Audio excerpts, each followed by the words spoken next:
The world is filled with over 7.53 billion people, each with unique thoughts, points of view, and ways of life.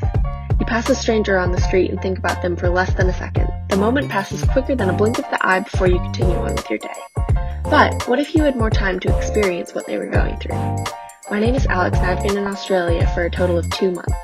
That equates to approximately 4,838,400 seconds.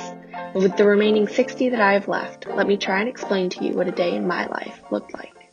First of all, the weather was never consistent. Some days it rained, and some days it shined.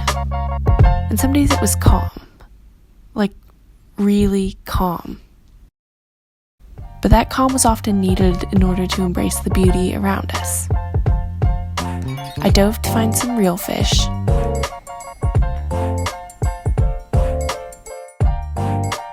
But there were also fake ones too.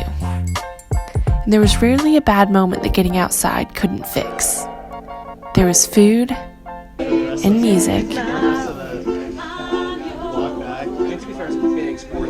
both unexpected and planned and screamed.